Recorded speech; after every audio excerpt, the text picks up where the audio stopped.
What's up, good people? Mark Holmes here, as always. I want to thank you all for watching, commenting, subscribing, and being part of the Joe Boo Sports Report. Without you guys, as well as you ladies, you know that this literally does not work. All right, so padded practice number 2 is in the books. It's in the books. It's done. And I tried to do something a little bit different than most people because, most people will focus on the quarterback, the wide receivers, the running backs, and all that stuff. For me, after seeing what I saw today, I have real concerns about the wide receiver and the offense right now.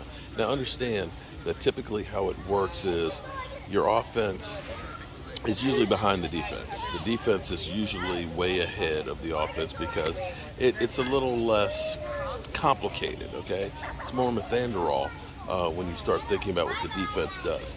So with that being said, the defense truly was ahead of the offense today. What I noticed and what I actually feel great about is the fact that we got Dan Quinn. Now, apparently there was an article, and I haven't read the whole article, but I've got the gist of it, that Dan Quinn was basically saying that if he was going to be an impediment to Mike McCarthy, that he wouldn't stay. But he really wanted to be there. Now, here's the thing about Mike McCarthy. About Dan Quinn. Watching in practice, Dan Quinn looks like the head guy in charge when it comes to the defense. And he truly is a hands-on coach. You see him in the middle of mixing things up, and understand there's a difference between being the head coach and being a defensive coordinator or position coach.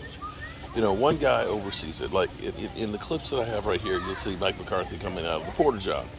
He stopped by, he looks and sees what the defensive line's doing, and then he strolls on to another group and stuff. And that is the job of the head coach. He is the guy who has the philosophy and stuff, and then he has his colonels and majors and all that actually implement his ideas and concepts. And not everybody is good with coming up with a plan. There's some guys that are just great with working with personnel. And we've seen coaches out there that have been great coordinators and they get elevated at head coach and they're terrible. In fact, you could look through and almost anybody who's been a coach for Bill Belichick is those guys. They get opportunities because, well, they were under Bill Belichick, so they're just as good, but they're not. Or I can give you another example of Wade Phillips. Wade Phillips is one of the best defensive minds in the history of football. He's won Super Bowls as a defensive coordinator, but as a head coach, he stunk. He was terrible. He was awful. And I dare say that Dan Quinn, when you look at him and the energy that he has on the field to help, using the fact that he ends up using Run DMC to help teach the younger guys, I'm all in with Dan Quinn. But the Cowboys, if they didn't have Dan Quinn, I don't think I'd be anywhere as near as high on them as I am. So I hope you enjoy these clips that I have from training camp of watching the big guys. And I dare say that today was a great day for Tristan Hill, that Tristan Hill yesterday got embarrassed. Let's be clear here. To be trucked like he did from Tyler Smith and pancaked and left on the side of the road like he's a bag of garbage. He came through today. He manned the F up. He came there like gangbusters, and he showed up. He bull rushed well. He was in that backfield. In fact, the whole defensive line for the Dallas Cowboys, they lived in the backfield, and they made it next to impossible for the offense to do anything. So I'll have more on this a little bit later. Hope you enjoy this. And right now, I'm spending some time with some quality time, like quality H2O with my wonderful wife, and having me a Mai Tai. I found out it's made with 2 different kinds of rum, 2, light and dark. It's kind of sweet, but hey, something different to you, baby. That's right. Look at Osa. Osa actually looks a lot bigger than I thought. Osa, check out the thighs on him, the power of the drive, the former wrestler. Bohannon is just a beast. And then there's Carlos Watkins right there. Teaching how to use the hands to engage and get away.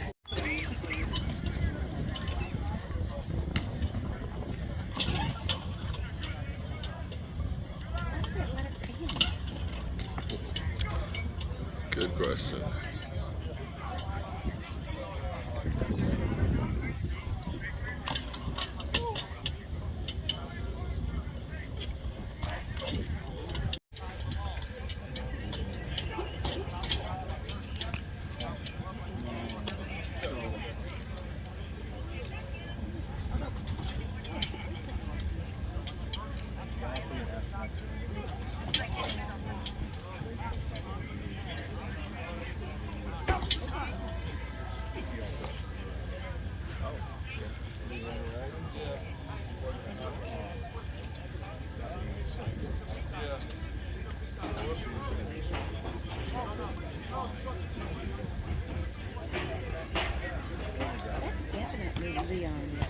Mm-hmm. Yep.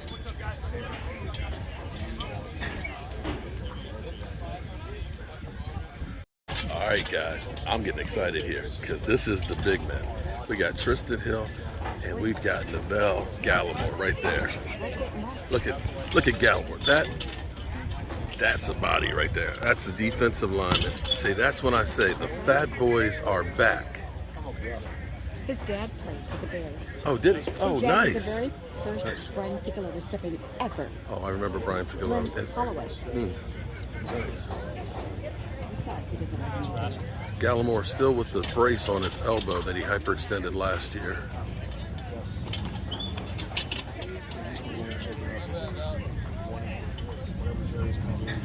Tristan Hill looking quite svelte. Quite svelte.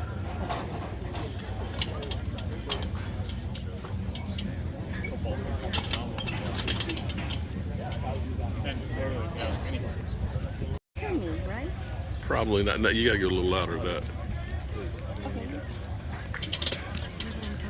Uh-huh.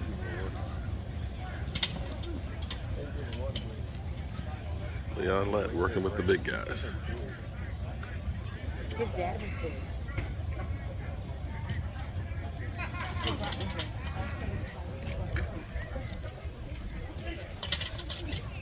Did your brother bring you to something?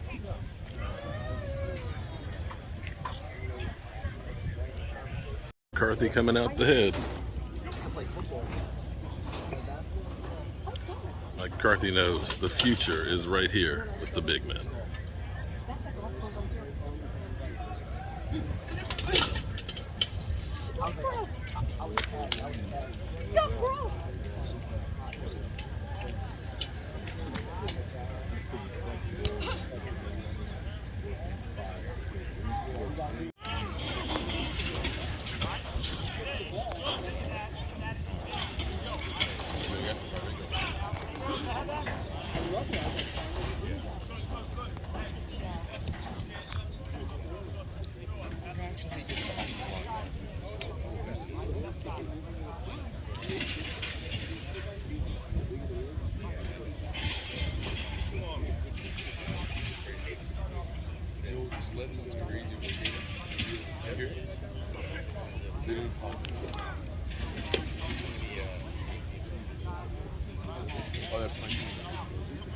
D-Lo looks fast.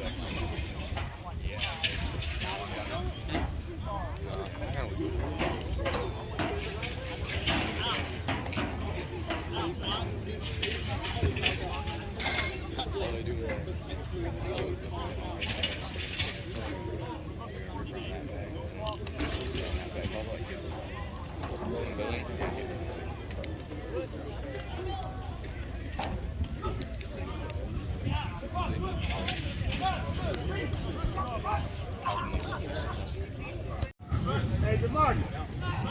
Good morning.